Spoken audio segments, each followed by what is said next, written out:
Hello everyone, welcome back to Shooting Champs channel. Today I am breaking down the new ISSF 2026 rifle clothing rules. I'll explain what has changed and what it means and why it matters, especially for the beginners. Let's start with the shooting jacket. The maximum allowed single thickness of the jacket is 2.5 millimeters, regardless of the number of layers that you're using. So the ISSF now divides the jacket in two zones. This is the upper zone and the lower zone, that is A, B, C, D, E. The upper part, that is this above the shoulder braid area, this should bend 3 millimeters within 30 seconds, while the lower part, that is this A, B, C, D, E, this should bend 3 millimeters in 15 seconds. Earlier it used to be 60 seconds, but now it is more flexible compared to the upper part. Now let's talk about the length of the jacket. The bottom of the jacket cannot be longer than the ball fist when you relax your arm on the side. This stops the shooter from using jacket length as support. Now let's talk about the jacket overlap. Overlap means how much the front of the jacket crosses over when it's buttoned.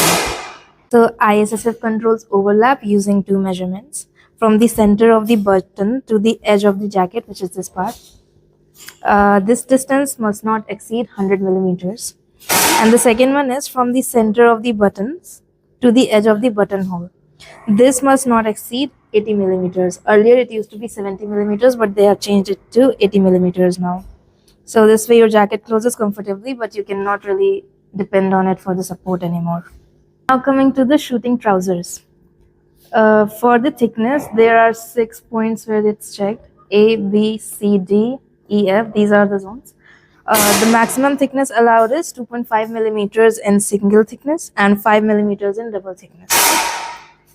For the stiffness, the trouser is divided into two zones. One is above the crotch area, this whole part, and the second is below the crotch area. So the above the crotch level, the trousers must bend 3 millimeters in 30 seconds, while below the crotch area, the trousers must bend 3 millimeters in 15 seconds. So basically, these changes reduce artificial support from the clothing. So your performance will now depend more on the balance, your core strength, your techniques, and your skill.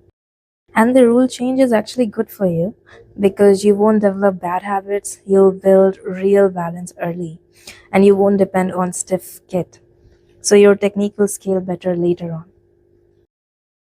If this video helped you understand the new rifle clothing rules, like, share, and subscribe. Comment below if you want a follow-up video on how to train strength and balance for rifle shooting. Thank you.